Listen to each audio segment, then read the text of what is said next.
I feel like Chuck Grassley listens to that song every day to get himself hyped up. Assassination of a CEO, or celebrating the assassination of someone in Mr. Kirk's case that I disagreed with probably about half of his positions. But I felt like he was a good voice in engaging young people, and that's a start, as long as we can do it civilly. And then I also just went back online because I've hammered on this committee multiple times. I just went online and I found in Pinterest that even today you could order a T-shirt that says ACAB 13.12, which translates to all cops are bastards. Or if you don't like that shirt, you can go get an F the Cop shirt at the same website on a location on Pinterest. There is clearly a problem with some of the voices of the left, and I'm not necessarily saying any members of Congress, that need to tamp it down.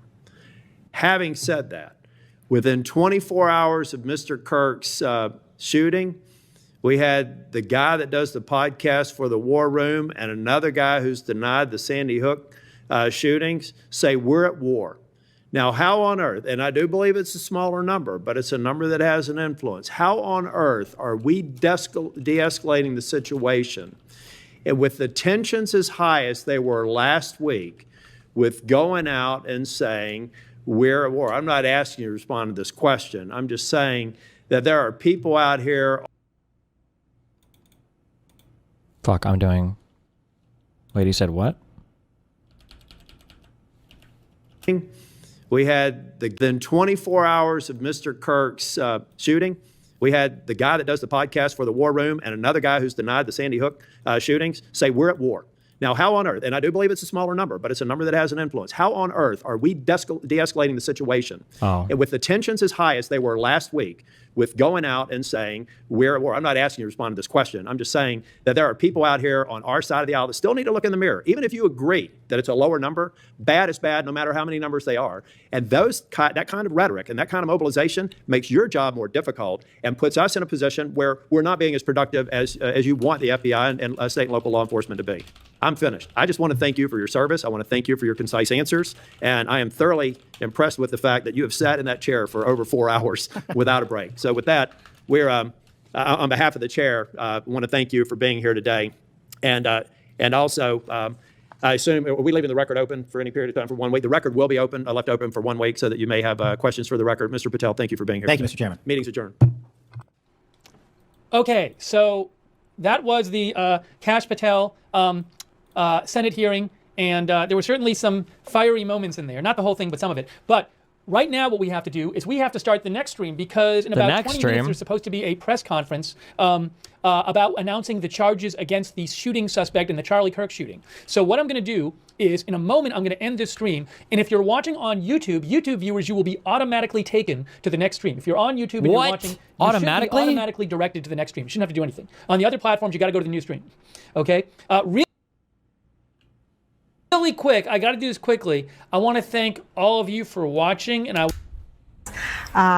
we've heard about threats of polygraphs, but I want to read because I think this is the first time we've actually had the entire text of the loyalty test. I want to read this from your reporting and from the lawsuit. These were the questions asked of Officer, well, I guess Acting Director Brian Driscoll. 1, how would you define the most significant threats to the United States?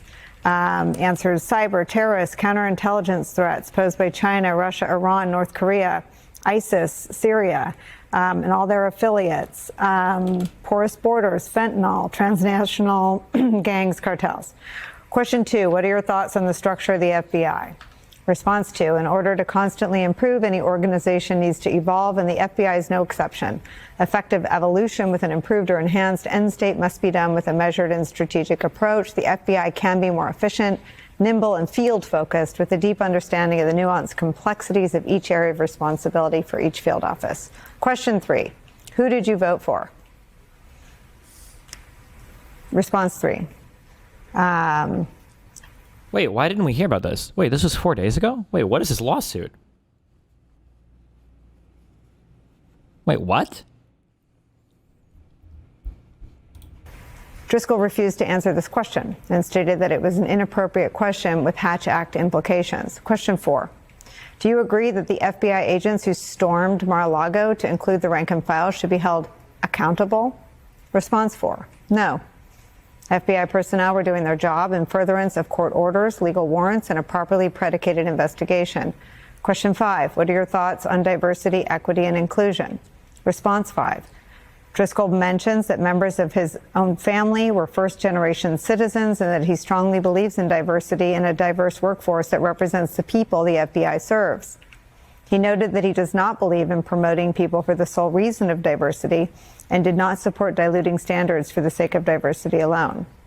Question 6, when did you start supporting President Trump? Response 6, Driscoll refuses to answer this question. Question 7, have you voted for a Democrat in the last 5 elections? Response 7, Driscoll refused to answer this question. After the final question, the loyalty test interview ends. I don't know that what is it, 10 years of covering the Trump story, I don't know that that's ever been revealed as the actual ambition of a loyalty test atop the FBI. It's stunning to read. I agree. And it was surprising to learn that Driscoll, the acting director, was asked for his voting history because the whole point, Nicole, as you know, and as now many of your viewers and our viewers know, the whole structure of the FBI and the directorship, a director is supposed to serve for 10 years. It was structured precisely to keep this premier law enforcement agency and its sort of amazing powers apolitical, independent of the White House, independent of the president. A director was supposed to be in this job for 10 years and not be chosen based on who the president was in every single 4-year change of administration. But as you know, Donald Trump vowed that he was going to fire Chris Wray, then FBI director, as soon as he got in office. And Chris Wray, rather than wait for Donald Trump to fire him, decided to leave office and retire and resign about a day before the inauguration. But the result was that the acting director had to face these questions. Are you going to be loyal to Donald Trump? And also, it's not insignificant that he was asked whether or not people who stormed Mar-a-Lago, emphasis on stormed, should be held accountable. This was a search that was approved by a federal judge, had factual predicate, and ultimately found reams of classified documents that should have been carefully under lock and key of the U.S. government. They were government property, and they should not have been in the home residence of a former president. So there was nothing inappropriate about this search. There can be people who dispute or debate whether or not it was the best way to look for these records, but there was nothing inappropriate about it legally.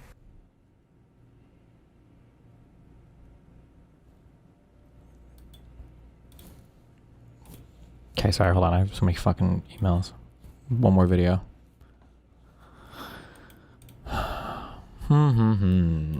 What do we got going on today?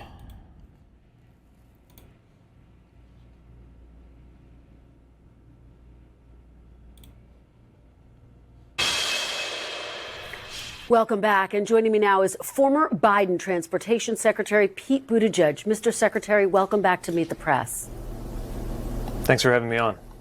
Thank you for being here at the conclusion of an incredibly somber week. You heard the governor of Utah, Governor Cox, cast Charlie Kirk's assassination. He calls it a watershed moment. And he asked the question, quote, is this the end of a dark chapter in our history or the beginning of a darker chapter? How would you answer that question, Mr. Secretary? Well, I think it's the right question, and the answer is up to us. Look, first and foremost, a man has been murdered. His family is grieving.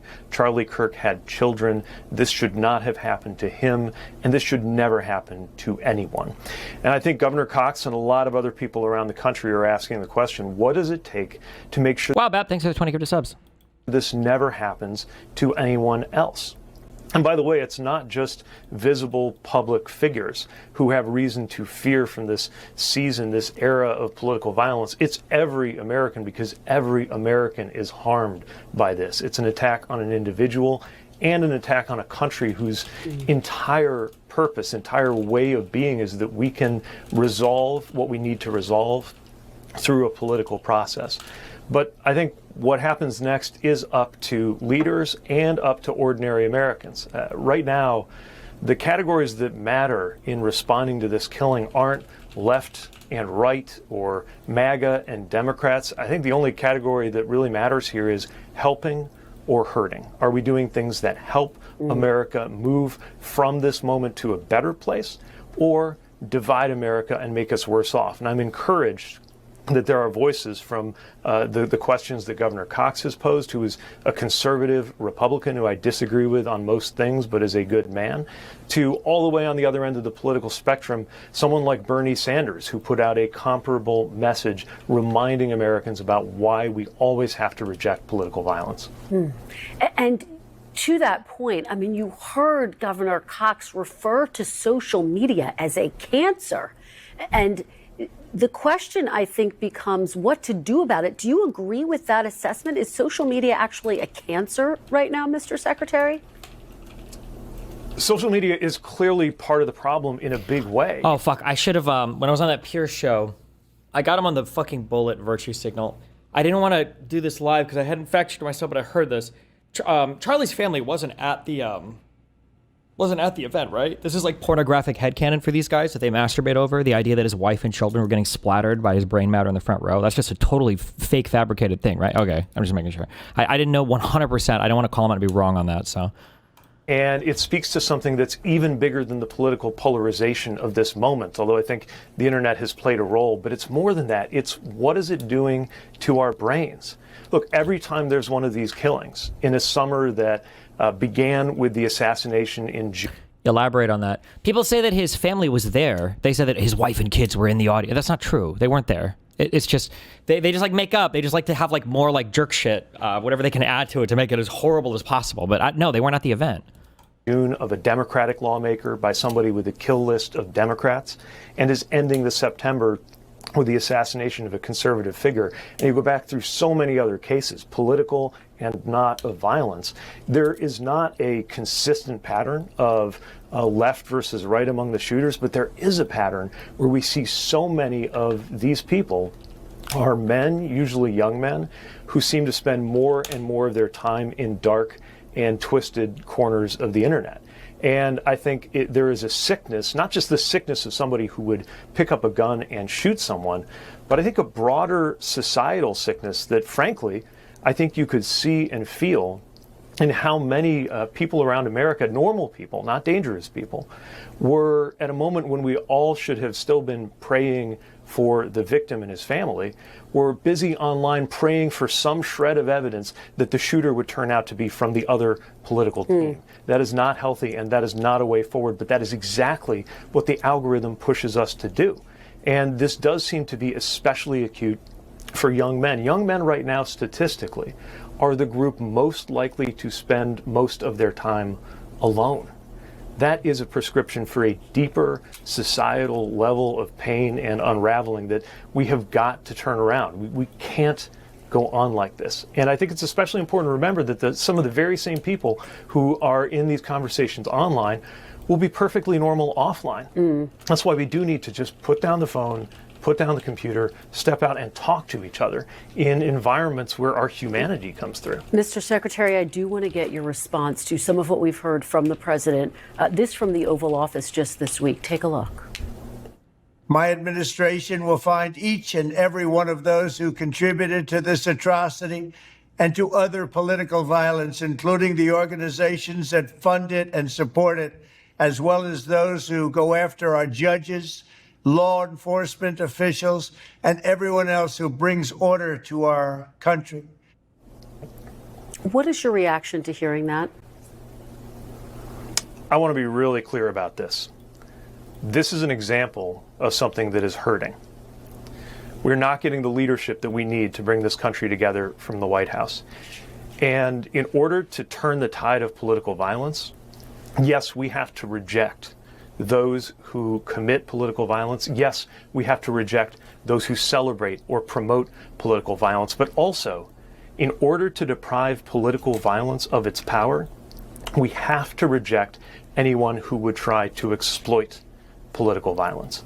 The response to this cannot be for the government to crack down on individuals or groups, not because of violence, but because they challenge the government politically. We need to have free and open political debate and a healthy political process in this country. And by the way, just like an overwhelming majority of Americans reject violence, an overwhelming majority of Americans, left, right, and center, believe that the government should not be cracking down on its political opponents because they are political opponents. Not in the United States of America. Not ever.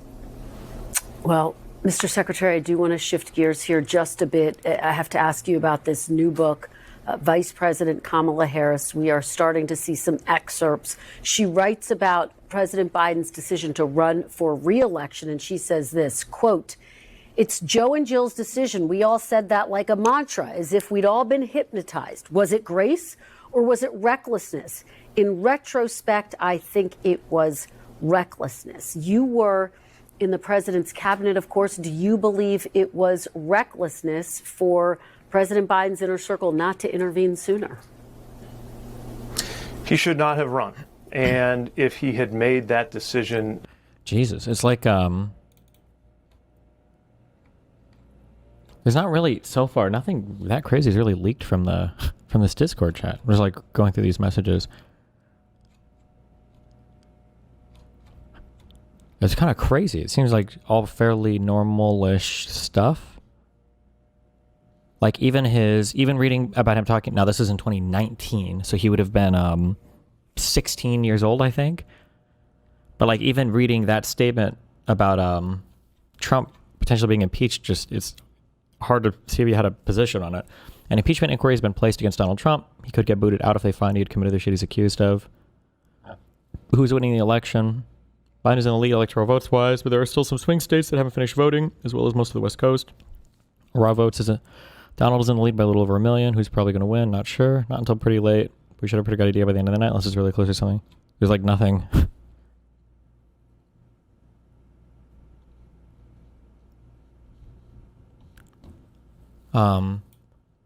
Did this stupid fuck just ask a question about Joe Biden and the election? And you were, and she says this, quote, "It's Joe and Jill's decision. We all said that like a mantra, as if we'd all been hypnotized. Was it grace or was it recklessness? In retrospect, I think it was recklessness." You were in the president's cabinet, of course. Do you believe it was recklessness for President Biden's inner circle not to intervene sooner? He should not have run. And if he had made that decision sooner, we might have been better off. But it literally was his decision. Nobody else was able to make that decision. And now in front of us, we're confronted with the decision. Is his political affiliation clear? If we're being fair, I would say no, it's pretty ambiguous. If you were using conservative standards, you would say 1,000,000% this guy was a white nationalist. He came from a white Christian family, lives in Utah, no other evidence of him being radicalized in any other areas. So, I mean, if you're applying their standards, but it's, so far, based on everything that's leaked, it seems pretty relatively apolitical, but... decisions that come next, whether that's inside of a political party or movement, or as we're all weighing right now in our own lives as Americans, as a country. And that's where we've got to focus. Mr. Secretary, did you ever speak out and urge him not to run? And was it recklessness on behalf of the people who didn't do so? I was not included in the process of deciding whether the president should run again. He made that decision, and I think I'm not alone in believing that he should have made the decision not to run sooner. But look, we are where we are as a country and as a party right now. And what matters now is how we build a different kind of future where people, I mean, not just politically, but nationally, where people can see themselves in what comes next. All right. Secretary Buttigieg, thank you for joining us at the conclusion of a critical week. We really appreciate your perspective. We thank you for watching. And remember, stay updated on breaking news and top stories on the NBC News app or watch live on our YouTube channel.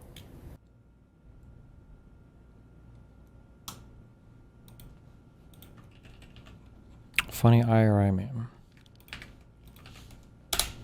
Getting views on my shorts that I'm putting out there, so just follow me at Piscolity. I'm joining the movement. Piscolity. Pisco, I've been staring at your shorts for years. I can't even do it with a straight face. I'm sorry.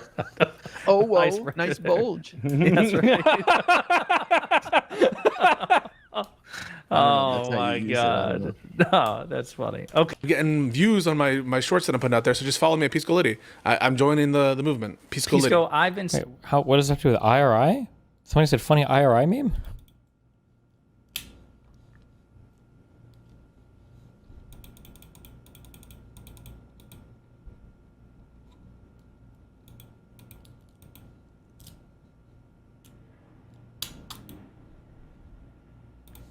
Staring at your shorts for years. I can't even do it with a straight face. I'm sorry.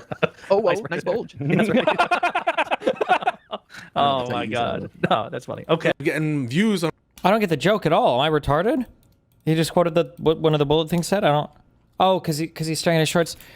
Okay, sorry. My brain is on way more edgy shit right now, okay? I got it. I understand what you're saying. Okay. Jesus.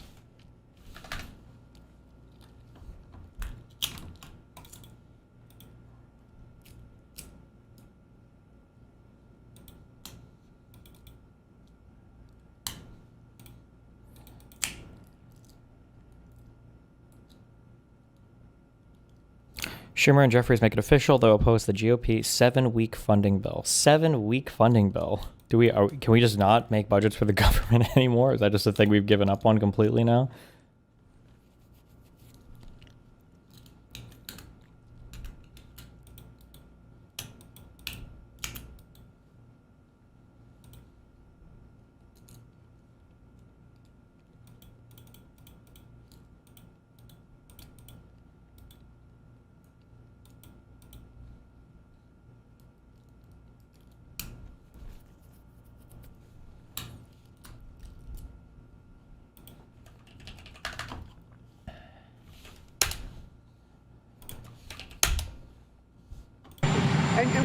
That'll come to a vote, but we'll see what happens. And what do you make Pam Bondi saying she's going to go after hate speech? Is that, I mean, a lot of your allies say hate speech is free speech. She'll probably go after people like you because you treat me so unfairly. It's hate. You have a lot of hate in your heart. Maybe they'll come after ABC. Well, ABC paid me $16 million recently for a form of hate speech, right? Your company paid me $16 million for a form of hate speech. So maybe they'll have to go after you. Look, we want everything to be... That'll come to a vote.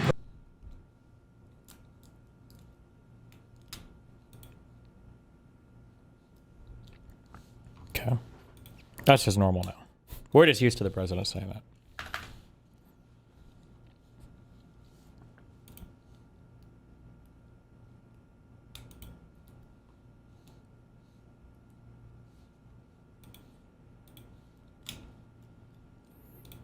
$15 billion defamation case against the New York Times. What?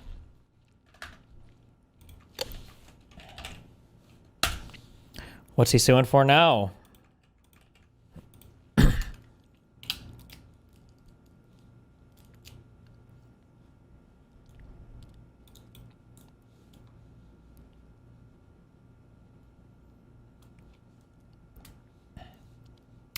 President Trump has filed a $15 billion defamation lawsuit against the New York Times and book publisher Penguin Random House. His latest legal assault on major media companies he accuses of treating him unfairly.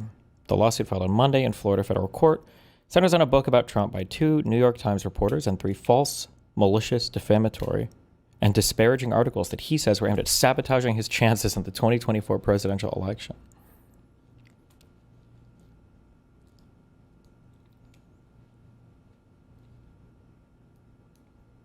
Okay.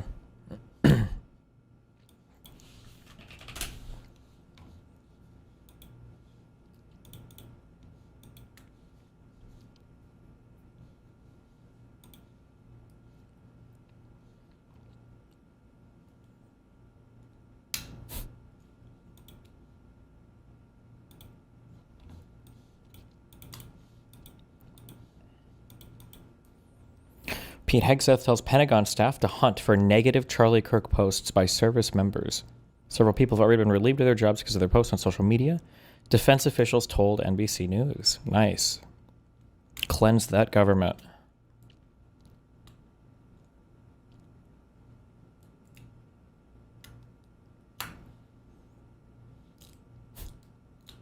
We are tracking all this very closely and will address immediately, completely. Unacceptable.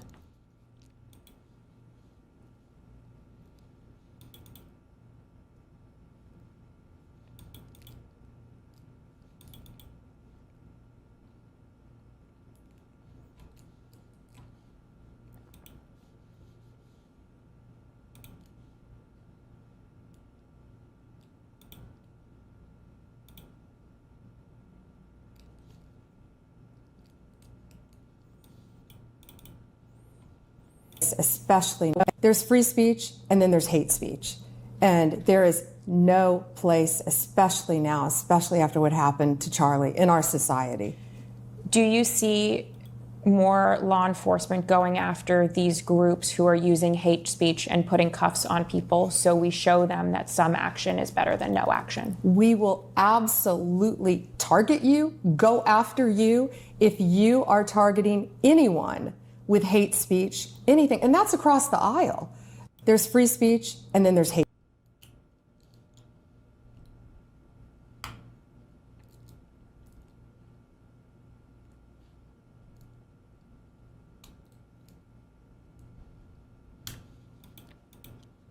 The interviewer is Stephen Miller's wife, by the way. Wait, is Stephen Miller also... So... Wait, I can't tell from the lighting. Is she like Indian or black or something, or what? Wait, how many of these like crazy neo-Nazi racist people are married to... Is she Jewish? I can't tell. This is the most racially ambiguous lighting I've ever seen in my life. Stephen Miller, wife.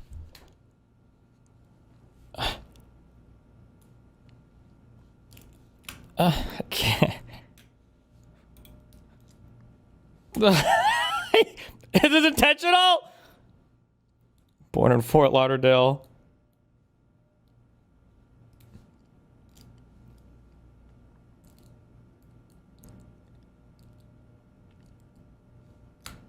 She's Jewish. Control F Jew. What kind of Jew?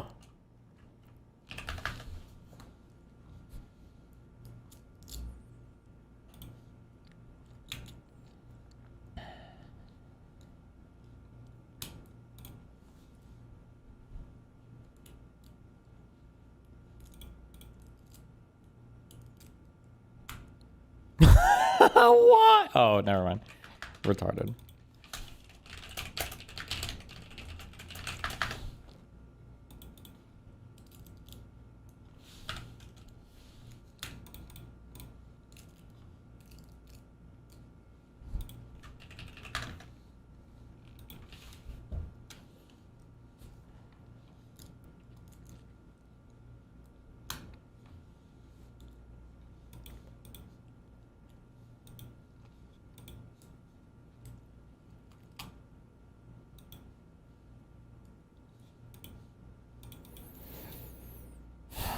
Whether he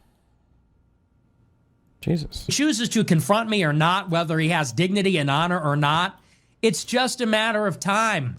My ideas are already there. I've already impregnated your organization. I took Turning Point USA and I fucked it. I took your organization, I took your baby, Turning Point USA, and I fucked it. And I've been fucking it. And that's why it's filled with groypers. That's why your whole crew, that's why the people around you, that's why your chapter presidents, that's why your attendees, they're all groypers. So whether you choose to confront me or not over the honor of your Turning Point USA, it's immaterial to me. I'd like it. I just get a sick satisfaction out of it. Because I like to win.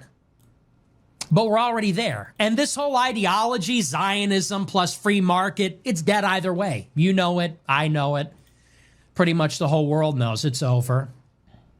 In the last 7 years, who's moved closer to who? Could anybody accuse me of stealing Charlie Kirk's ideas? No. Has Charlie Kirk every step of the way moved in degree closer to me? Tried to ape my bit, my ideas, my style? Oh, no question. No question. We already own you. We own you. We own Turning Point USA. We own this movement. Whether you decide to have dignity about it and face me or not, that's up to you. That's something you'll have to tell your children. When Nick Fuentes became the future, when the Groypers took over the movement, did you take a valorant last stand? Were you courageous? Were you bold? Did you go down swinging or did you go down like a bitch? Did you run and hide? That's the only thing when you're explaining that to your family, Mr. Family Man. When you're explaining to your wife, when she's saying, why won't you just debate Nick Fuentes? And you got to explain to her. When your kids grow up, why didn't you just confront Nick Fuentes? You got to explain to them why you were afraid, why you were a coward. That's the only difference. Immaterial to me. We already won. But anyway, we're going to move on. We're going to take a look at this. Sorry, almost done. Oh, I saw this. I watched this before stream with Schiff or whatever. Cabinet members associated with Mr. Epstein. Let me ask you one last question. And that is, right after she gives this testimony in front of an FBI agent, among others. Oh, no, wait, hold on. You just realized it. I just saw this 37 seconds ago. No! Fuck you, retard.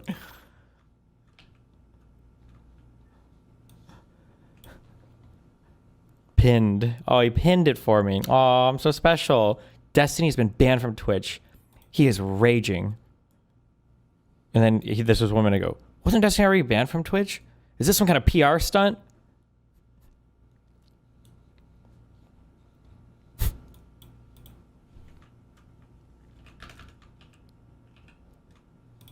She's transferred to a minimum security prison not suitable for a sex offender like herself. Who made that decision and why? The Bureau of Prisons.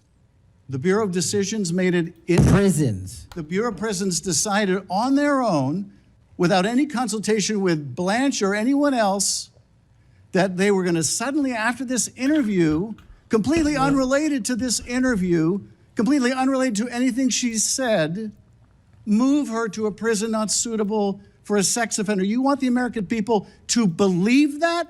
Do you think they're stupid? No. I think the American people believe the truth, that I'm not in the weeds on the everyday movements of you're inmates. Not in the weeds? What I am doing is protecting this country, providing historic reform, and combating the weaponization of intelligence by the likes of you. And we have countlessly proven you to be a liar in Russiagate, in January 6th. You are the biggest fraud to ever sit in the United States Senate. You are a disgrace to this institution and an utter coward. I'm not surprised. I'm not surprised that you continue to lie from your perch and put on a show so you can go raise money for your charade. You are a political buffoon at best. Well, you can take an internet troll. Take it to the bank that the FBI is protecting this country and the state and citizens of California. We are bringing historic reform.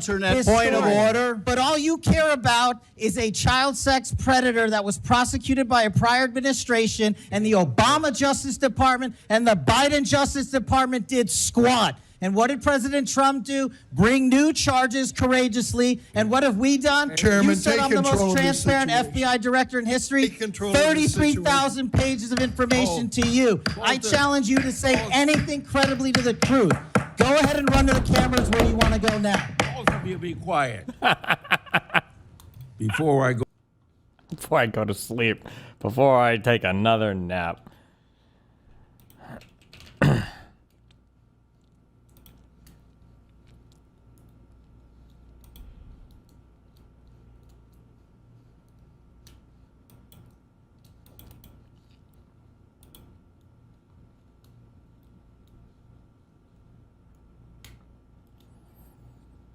Okay. 17 emails left. What else?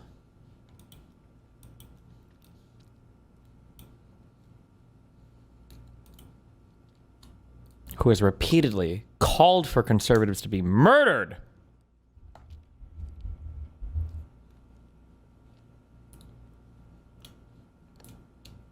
Incitement to murder and domestic terrorism is a felony crime. Good one.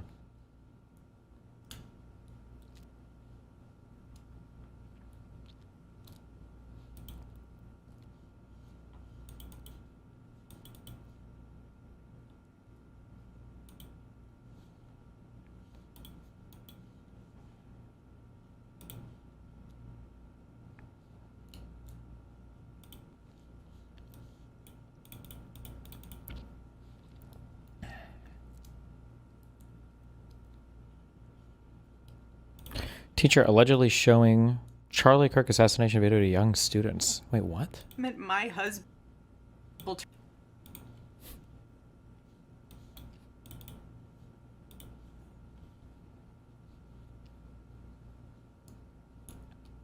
The teacher also suggested that Kirk deserved to be killed and gave the young students a speech about anti-fascism and transgender issues, according to a report. What? Do you think this is real? Oh my god.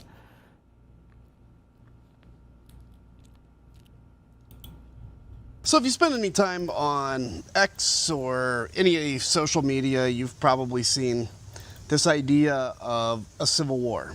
Is America going to be in a civil war? In some cases, people calling for a civil war. Especially after the tragic shooting of Charlie Kirk, you would see many figures, even Elon Musk saying, you know, almost invoking a war. I want to discuss that because this isn't a new phenomenon. I can remember when I got elected, actually, back in 2010, somebody coming up to me and asking me if I was preparing for the upcoming Civil War. In fact, probably since the Civil War, people have always said we're on the edge of it. But I want to talk, who's doing this? First off, I think most of the people that push this idea of Civil War are people that have never served, that have never seen combat. But more importantly, I think they're people that are searching in their life for meaning. And this idea of civil war to them feels like you're belonging to a side and you're going to go out and fight for those values. But I want to talk about what a civil war really entails. So a significant number of people that I see calling for a civil war, predicting one, I don't think would last very long. Just because Walgreens would run out of their insulin or whatever heart medicine they need, or medicine for their blood to keep their blood thin. In fact, that's the whole point. The creature comforts we rely on today will not be here in the case of a civil war. So I want to discuss some of those. Number one, I already mentioned, your medicines.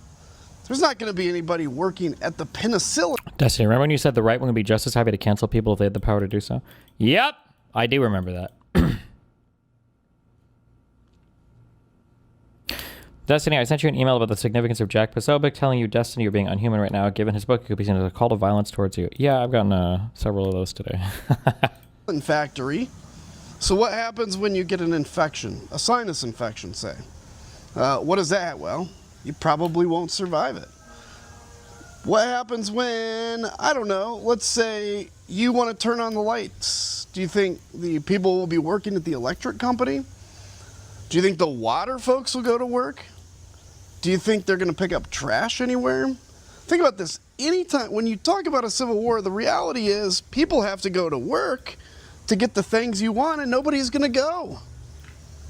So you want to call your grandma across the country, see if she's doing okay. Or you want to call your parents, see if they're doing okay. Well, guess what? The cell towers are probably down by now.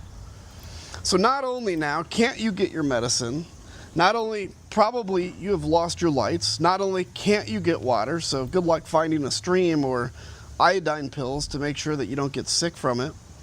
Now you can't talk to your loved ones. Maybe you can drive to see them, right? Well, maybe for the first week or so, because there might be some fuel left in the country, but look, probably there'd be a run on the fuel lines anyway, so the idea that you could go get gas is just simply not going to happen. So now you're stuck to walking or riding a bike. But do you really want to walk? Sorry. Jesus. I'm sorry. There's free speech, there's hate speech. There's no place but you now after what happened. We will target you, go after you if you're targeting anyone with hate speech. How many jobs am I going to have to fill? Fucking Rubio, dude. Or ride a bike any kind of distance in the middle of a civil war. Some of you have kids out there. Can you imagine what happens when your kid gets sick and you want to take them to the emergency room or the urgent care? Or you're concerned about a cough they have, or maybe they come down with something, and now all of a sudden you can't go.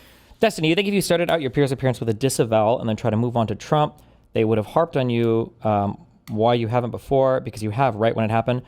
So if you listen, I actually did 2 or 3 times say, I don't want any political violence. I did say that on the show. People think that if I would have started with a disavowal, they think that the next part of the conversation would be, okay, let's talk about Trump. But that's not what would have happened. I promise you that's not what would have happened. I've had enough experience on these shows. I've seen enough people do it. I've seen it happen in this current event, and I've seen it happen over the past decade.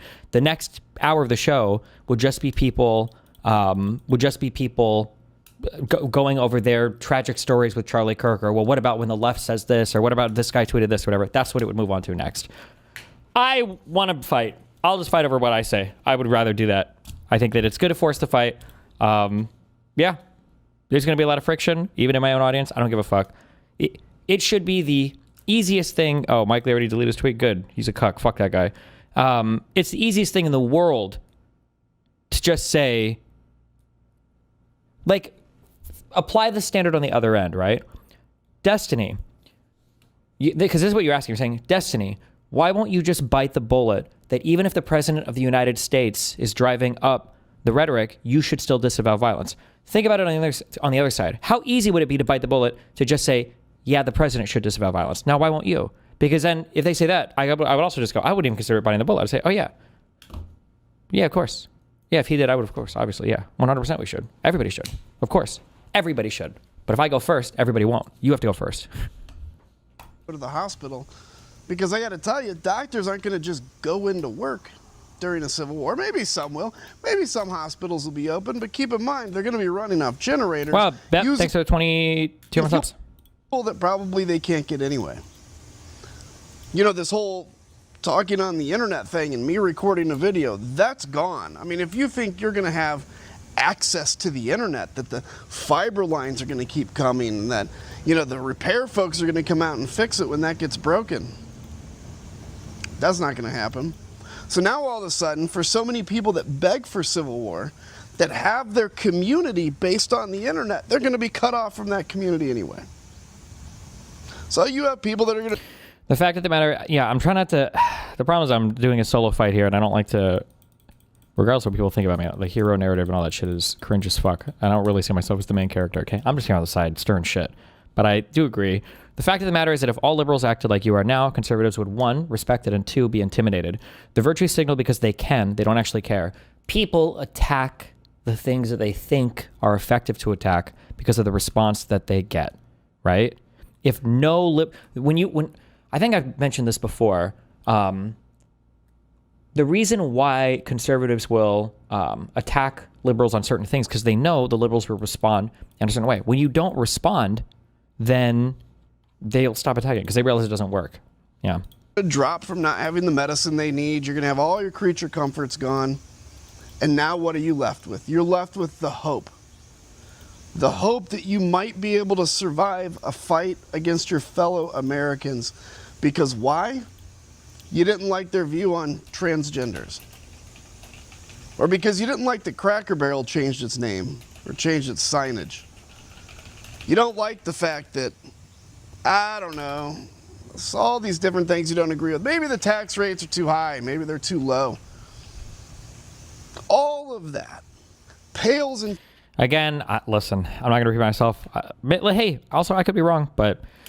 Destiny, I disagree, bro. In the peers debate, if you remove their ammunition, you can double down on Trump. Instead, you're caught in a debate fighting over your personal rhetoric.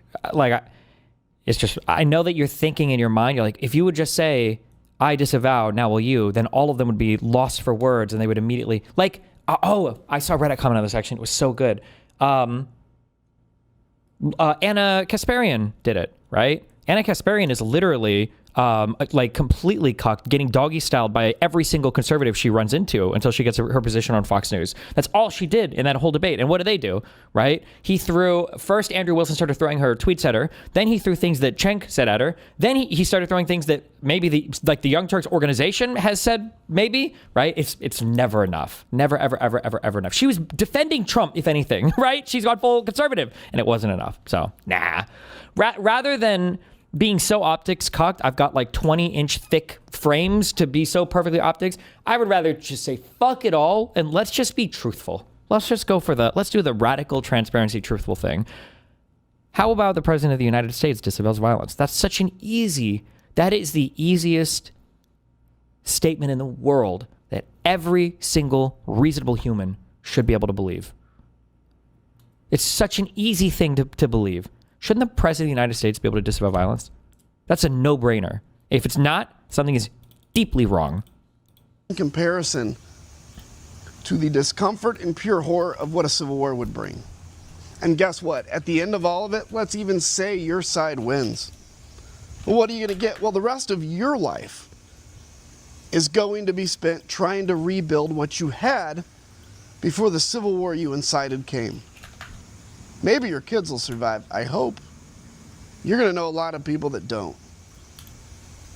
And so ultimately, the differences that we have, that we think are just so big that we have to fight and kill each other, they're not that big. In fact, they're perfectly set for a democracy. For a place where people can disagree and fight their battles, but fight it at the ballot box or fight it in the Capitol. Not through gunpoint. Not through killing, not through murder. The people that are pushing this either don't know what they're saying or they're lonely and looking for meaning in this. Fair. Like, I agree with you in part. I'm not even saying they will auto-agree if you condemn the attack, but you shift the conversation to a more powerful position to you. It might be like slightly marginally, maybe more powerful, but what I'm trying to do is I'm trying to build a stronger position. I understand that optically it maybe is kind of not the strongest position, but I want to make that position stronger, which is why I'm leaning into that position more, because this should be the truthful and correct position, should be optically the best one, not trying to navigate through the actual treasonous, traitorous fucks that are trying to destroy my fucking country because of whatever, in Jack Posobiec's case, whatever Russian paychecks he's getting, and Andrew Wilson's case, whatever physical paychecks he's collecting to pay for his, 5 different children, from his wife's 7 previous relationships, or in Anna Kasparian's case, whatever money she's raising in order to fund her, whatever plastic surgery she needs in order to finish her Fox News host complete and total transition. This is it. Let's not fall into that trap. There won't be a civil war in this country, because we're not going to let that happen. Because ultimately, at the end, the cost will far outweigh any perceived benefit. And by the way, by the end of that war, you won't care about the issues that you get so irate about today. Are you worried that this position groups your enemies up against you much stronger?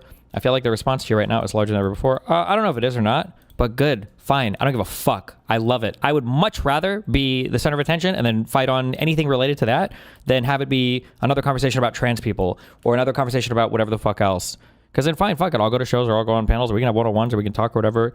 Like, do that. Like, call me out and be mean or whatever and all that shit, and then dodge every single conversation with me and be afraid of every single one-on-one talk with me and then be, in fear of your life for ever actually having to confront me on any point ever. Like, fine, go for it. Fuck it. I don't care. I would rather have everybody fighting with me over statements about violence in the media than look at this trans 10-year-old who just won the third grade jump rope contest against the other young girl. Like, yeah, sure, fuck it. I don't care. I think it's a much better position to fight on, in my opinion. Oh yeah, Fox News is not going to be on TV either, so you'll have a little detox.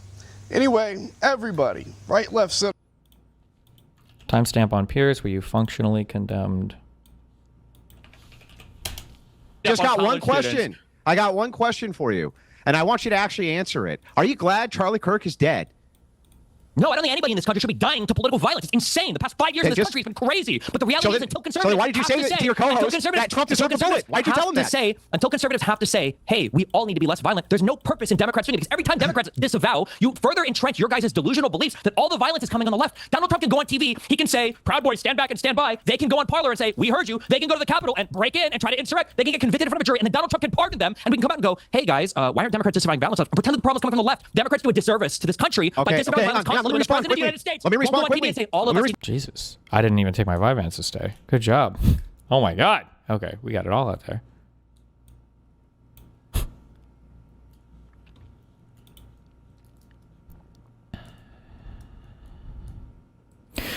I'm curious about your tactic. You won't condemn Kirk's death until Trump tunes down the violence. Got it. But why rise the bar to such disruptive claims about the widow, for example? Not judging, I'm legit asking. Because the widow's grief is being weaponized as a recruitment tool for the right. Full stop. Period. You can go find clips. I don't know if you care about the optics or the truth of the matter. You can find on day one me saying verbatim, I'm not going to judge any crazy things that she says or whatever because it's a widow. It's, it's tragic. I understand she might be a little bit crazy or whatever. Like, I think she should have the space for that. I'm understanding of that. However, that was not what happened. She came out and she started becoming a new weapon fresh from the forge for conservative fundraising. When she's got pictures of her walking around with her dead husband trying to raise $100,000 donations for Turning Point USA. That's fucking unhinged. That's crazy. No, fuck that. She's just being used as a political tool now. Did that debate change your view of Anna interpersonally? No, she's always taken weird, cringy personal shots at me on Twitter. But I mean, this is a person who used to host a show with Cenk where they would have camel toe rating, sections of their show. So it's not even surprising to me. I don't give a fuck. She's a disgusting loser. Disagree and fight their battles, but fight it at the ballot box or fight it in the Capitol. Not through gunpoint. The mocking of the widow makes her weaponization even more effective for the right, though. Am I wrong? No! Stop getting mind-fucked into the most cucked positions in the world. Why are you getting mind-fucked into being so cucked? These motherfuckers were talking about George Floyd fent overdosing and making fun of every single person related to every single killing of any black person ever. For years, for decades, they've been doing it. For decades, they've been doing it. And now this insane fucking poltergeist, this woman who looks like the fucking bad guy in the painting in Ghostbusters 2 is out here trying to fundraise against the forces of evil for Turning Point USA? You're crazy. You're insane. Point. Not through killing, not through murder. The people that are pushing this either don't know what they're saying or they're lonely and looking for meaning, and this is it. Let's not fall into that trap. There won't be a civil war in this country because we're not going to let that happen. Because ultimately, at the end, the cost will far outweigh any perceived benefit. And by the way, by the end of that war, you won't care about the issues that you get so irate about today. Oh yeah, Fox News is not going to be on TV either, so you'll have a little detox. Anyway, everybody, right, left, center, let's lay off the Civil War talk. We can talk about the people that are talking about it, but those that are begging for it, cheering for it, they have no idea what they're talking about. Wait, is yours the possessive? Is there an apostrophe before the S? There's not.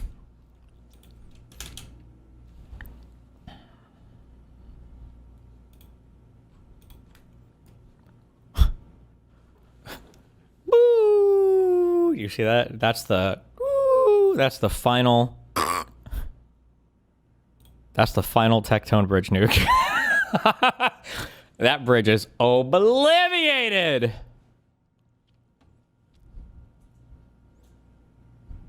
Can I just say also a formal apology to anybody that's ever lived at any address I've ever lived at? I've had at least 7 different people email me or DM me on Twitter and Instagram saying that they were on their way to kill me, and they're like linking old addresses and my current address. So man, there's a whole bunch of random people about to get shot up, I guess. Jesus Christ.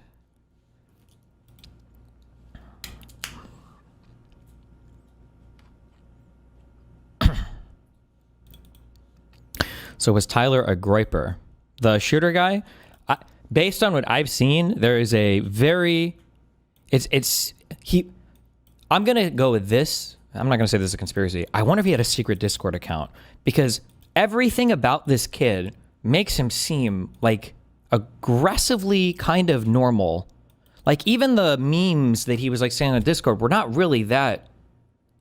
They weren't that. Nothing has been discovered that's that crazy at all. It doesn't seem like super radical or anything. Has there been anything released at all? Like the Reddit history of that roommate seemed like pretty normal. The Discord messages that we just read today that got leaked seemed kind of normal. Like,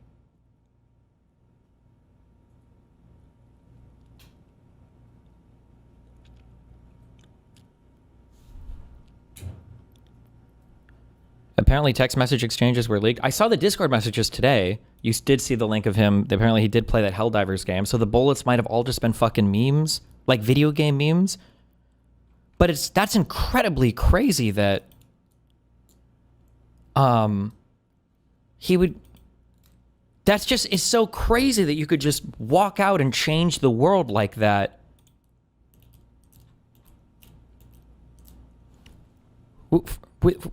For nothing? Or it's so crazy to me.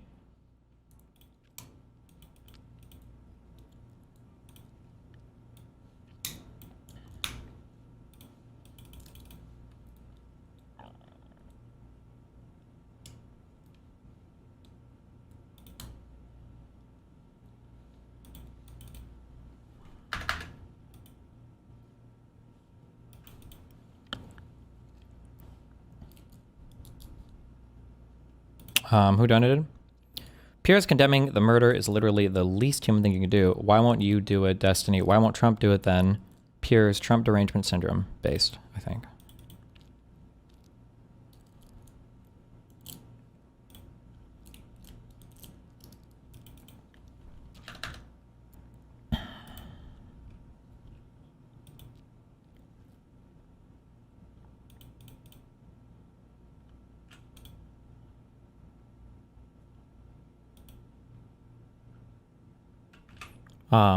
Oh, sorry. Jesus. Okay. Some of these emails I got are good. I have gotten a lot of. This was an interesting one, I think.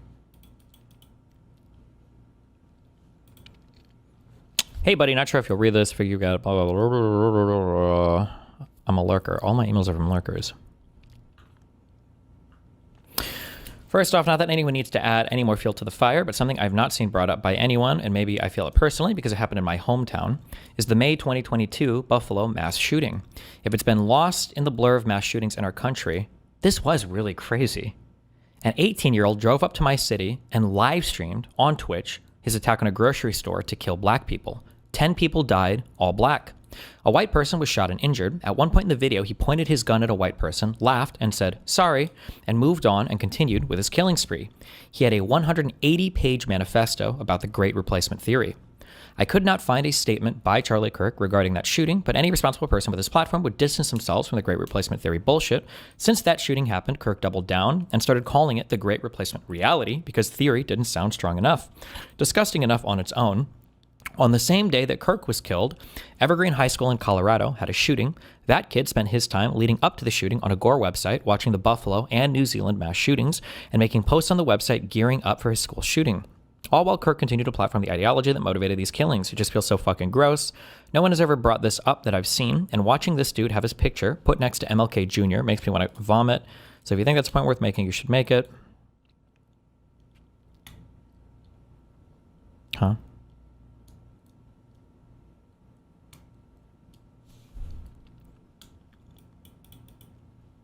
A lot of false flags in there.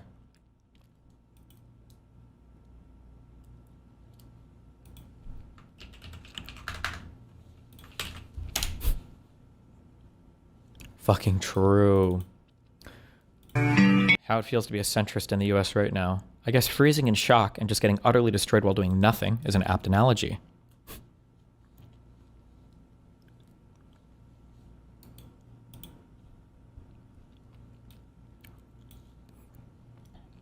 Doesn't it drive you mad going on Piers? That whole show is set up against you. He starts off condemning unhinged progressives, TikTokers, and doesn't mention Trump, Musk, or any crazies on the right. Yeah, no, it's a bad format. He is obviously making money off it. I wanted to slip in at some point the Michelle Obama attacks against him, but obviously I didn't have time to make any points because I'm getting 4v1'd on it. But I wish I could have been on with the with Cornell a little bit, even though I have a feeling that guy's probably way more out there on some issues than me. But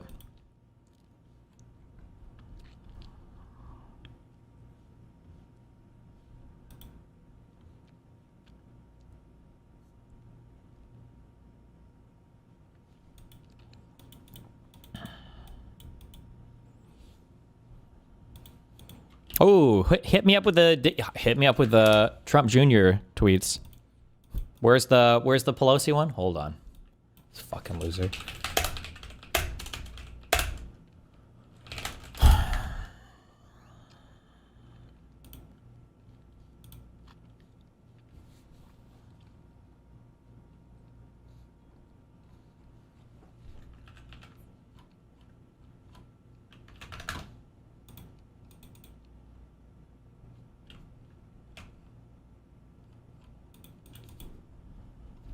Pelosi, thank you.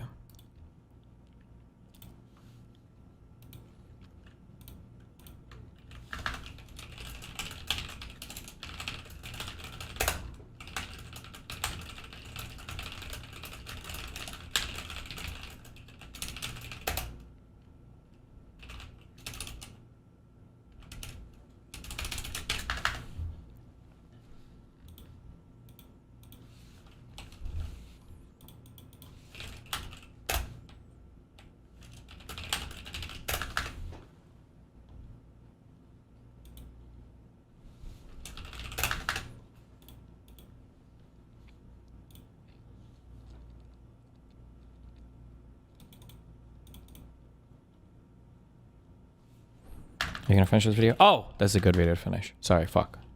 No, actually, no, it's not. Fuck Mike from PA. My sights are set to the right now, though.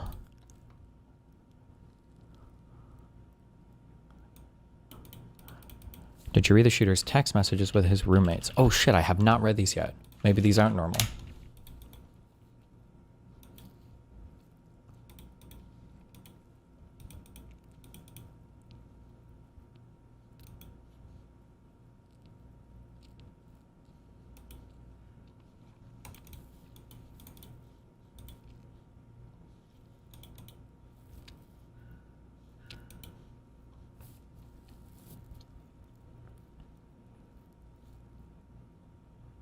Heartbreaking Charlie Kirk tribute. Wait, what the fuck is this?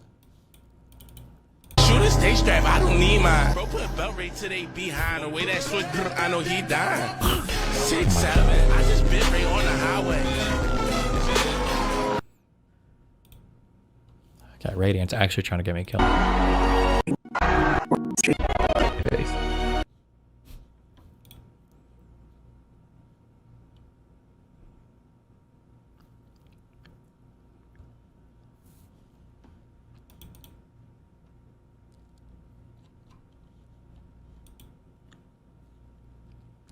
Was it confirmed he was in a relationship with a trans woman? Not yet. Although a lot of people are like playing this weird game of telephone saying that it was confirmed, but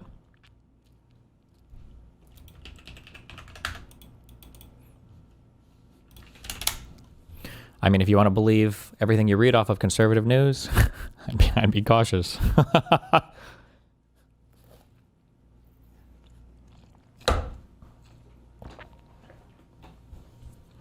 Can you drop that email you just read in chat, please? I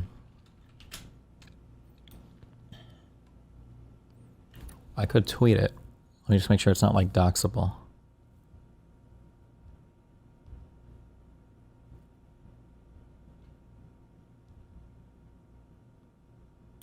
Nah, fuck. Just go back and just replay the VOD. Fuck you.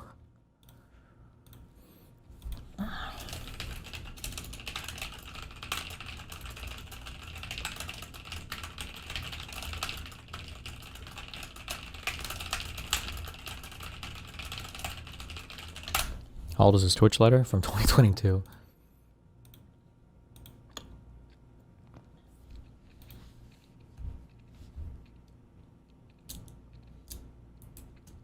One of the surprising things, you have to be really careful. Wait. Just because everyone's talking about the OO bullet, the guy who did the Buffalo shooting accidentally showed explicit furry art near the start of her stream, by the way. LeMayo, memes transcend ideology. I mean, people say that memes transcend ideology, but then I never found out who had that quote. I don't remember which book I read this in. I don't know if it was Avi Schleim quoting somebody else or if it was an interview or what, but it was something along the lines of, it was in my Israel history research. Some author, some guy was saying, if you really want to know what Arab society thinks about something, like look to their poets or something. Basically the idea that if you look at a people's art or you look at what they're producing at that point in time, you can tell like the true feelings of the people because these are what the artists are creating, it's what the people are consuming, and it's supposed to be an emotionally evocative thing. Evocative. What's the word I'm looking for? Invocation. Evocative. Yeah, that's what I'm looking for. Okay.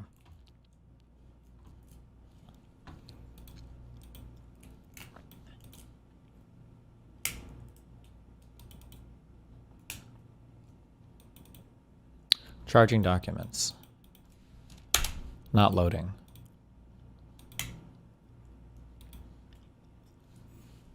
Fuck. I have like 14 emails left. I'm sorry. Hold on.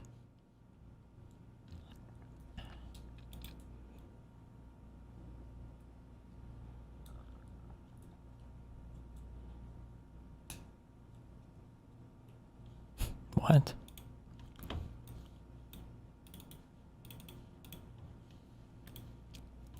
Oh, fuck. I was also in the middle of another sentence. I have to be careful for not over-selecting for emails that I get, obviously, right? Because I get a certain selection, right, where they might not be representative people. I will say, I do get a lot of emails, like more than I have for probably any other topic. A lot of emails and a lot of DMs from people saying, like, hey, like, I know that you were unhinged or whatever here, but I actually really appreciate this because I've been feeling, like, incredibly fucking crazy lately. I do think there's some truth. I always go back and forth because we listen to this clip like 2 or 3 times. When Dr. K says that he tries to match like emotional energy with a person, that when if there's like a patient and the patient is like, I'm fucking so mad right now, that Dr. K, you know, instead of being like, well, maybe you should chill out, you know, like be like, yeah, it's bullet, like he'll like match energy and like try to like tone it down. I do think that there is an aspect of feeling crazy to see. I mean, like we've already watched 4 or 5 things today that are unfathomable.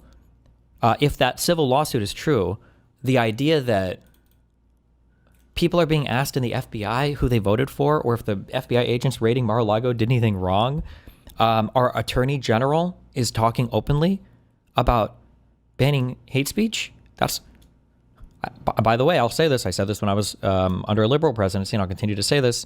There is no such thing in the United States as hate speech. These can be aggravating factors for crimes, like if you murder somebody and it's like racially motivated, but there is no such thing in the United States as hate speech. It's especially strange given that Vance went over to Europe and criticized them for having their hate speech laws, and now our Attorney General, Pam Bondi, is our highest prosecutor in the United States, is talking about going after people for hate speech, and then the President of the United States is agreeing with her. Not only did he agree with her, but he took that statement and he aimed it at a media official. He said, you should be prosecuted for hate speech, for asking him questions that are hard. At the same time, when it's been announced that he's suing another mainstream media company for $15 billion.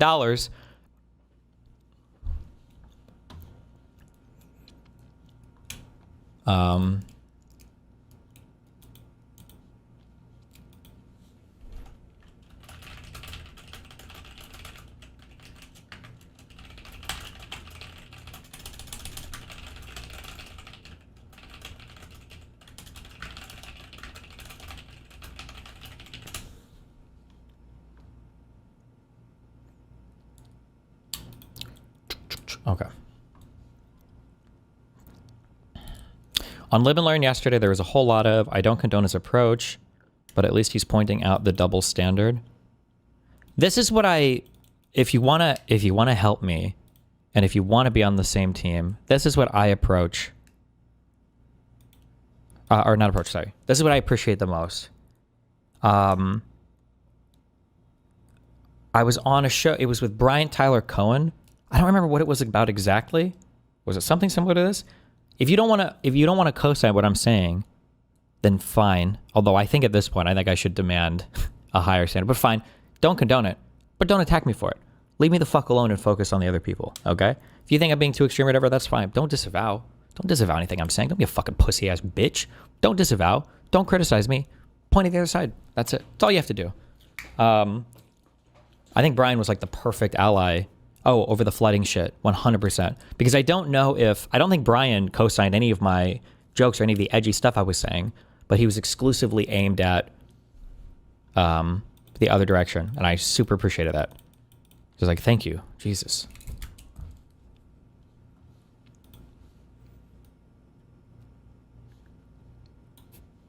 Brian Tyler Cohen poker face. Oh, this is the Nord tweet. when I quoted him, they'll never find me behind my NordVPN.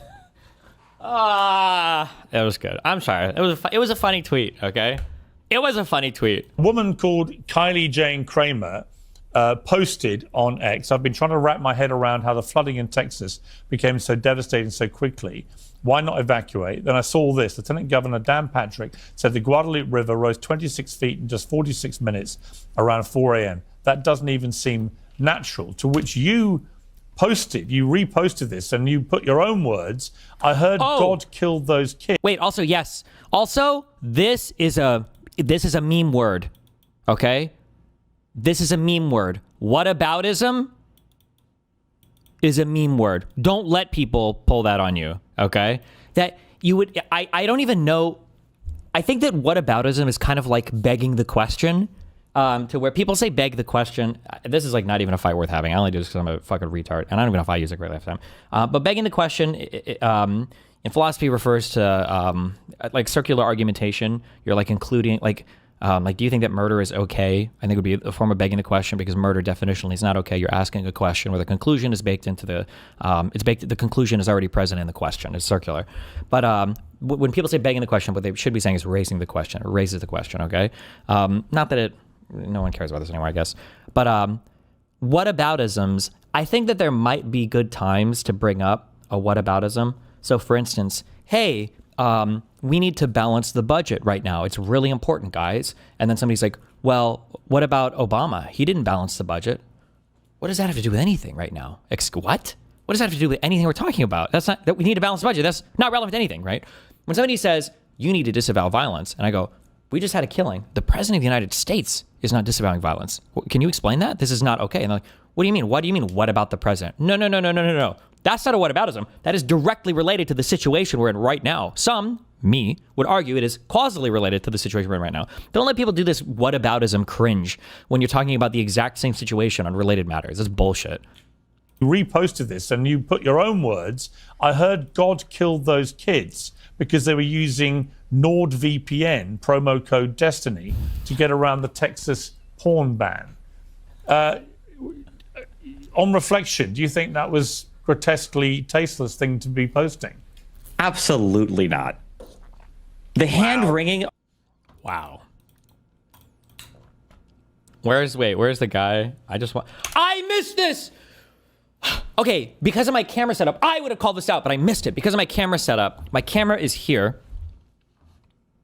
So I'm looking at the camera here, but my monitor that Pierce is on is up here. So to see them, I have to look like up here, but I think I look a little crazy. Because everybody's eyes are usually straightforward. So if I look up here, I do this, it looks a little weird. So I try to look at the camera for the show like this. Okay, looking at the camera. And I missed. Apparently this fucking moron, did he do the sign of the cross? Did Posobiec do that? Can somebody link the timestamp? Because I see people saying he did that, and I missed it. I would have called that out so fucking hard. Oh my God.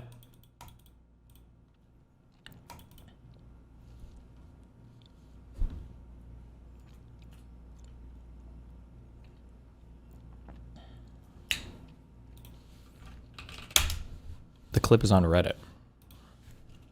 Oh, wait. Let me finish watching this too. Sorry. Hold on. I got like 12 emails left. Hold on. To start. Why are we making fun? to start. Why are we making fun?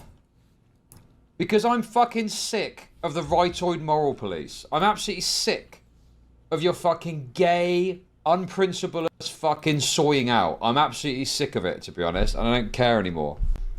I'm about like 3 conservative complaints about this shit from just going fucking ballistic. Honestly, it's doing my head in, man. I won't. I'm going to retain my cool and not do something which I think would be tasteless and tactless, and I don't want to go that far with it. Hold on, I'm sorry. I just want to start by saying you and I are on opposite ends of the political spectrum. With that being said, I would have defended your right to debate and speak your ideas with my life. That is over now. My initial reactions to your comments regarding Charlie Kirk was that of rage and disgust. After reflection, I realized that there is evil in this world. You cannot try to reason with evil. It must be defeated.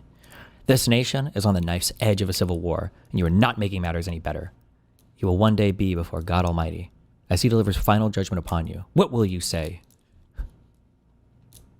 You're evil. As I live, saith the Lord, every knee shall bow to me, and every tongue shall confess to God. Romans 14:11. Nice. But honestly, the people that have been fucking on my back about having a take that you shouldn't call people and destroy their lives for liking a joke on social media, the people that have been complaining about the occasional irreverent jab here and there. It's so annoying, dude. It's like, if this was a black person that had died or something, or a trans person, you would be fully supportive of me saying whatever the fuck I wanted about it. If this was some lefty influencer. Dude, when that fucking retard burnt himself to death because he was a fucking schizo that thought it was true. How many people, me included, made fun of the Bush's guy, the Aaron Bushwhacker dude? True. Save Palestine. I joked about that like crazy, and everyone was laughing their head off. Imagine if some white dude set himself on fire because there was too much black crime in the United States. We would have a fucking statue built of that dude in the fucking White House. If some white guy set himself on fire because of black crime and immigration, Bondi would be fucking riding the statue's ironclad dildo in fucking public in tribute to this dude. Off. Because it was funny. I forgot what they make statues out of. Fuck, I don't know. Now I can't say a single thing about that. A single irreverent comment of not even specified towards his death gets fucking. What are you doing, John? Why are you saying that? It's so obnoxious, bro. Yeah, it was different. It was different in that you didn't care about it. You didn't give a fuck about this guy torturing himself to death. Other people did. Some lefties did. Some lefties were outraged, and it got posted onto YouTube drama subreddit, and they were outraged about the fact that I dared to make jokes about it because they cared about that issue and that cause. So it's not like everyone was cool with it. Some people weren't, and you didn't care about the fact that people were fucking outraged about it because you thought that was retarded. But now it's your fucking golden goose, silver duck, whatever. Also, there can just never, ever, ever, ever, never, ever. There has to be a total reformation of the Conservative Party. There could not be more. Bro, I feel like I clasped all 3 of the, I haven't even seen the Simpsons episode this is from, but I know the meme now, I guess. All of the monkey fingers. Go back. How many times? You can make a whole compilation of me saying, man, I wish that you could just recreate another reality and have conservatives do this and see how they respond. Man, I sure do wish that Trump would say something like this so we could see how conservatives would respond, because I bet you guys would go completely the other way. And we've seen Pam Bondi out here literally saying we're going to criminalize hate speech. We're going after hate speech. Conservatives putting together, by the way, embarrassing progressives. Putting BLM to shame, putting tankies and MLs to shame with the 30,000 member strong docs list that these guys put together in like 2 days. Okay, holy fuck. Whatever it is shit that you care about, all of a sudden it's a problem. It's so transparent what's happening and anyone can see it.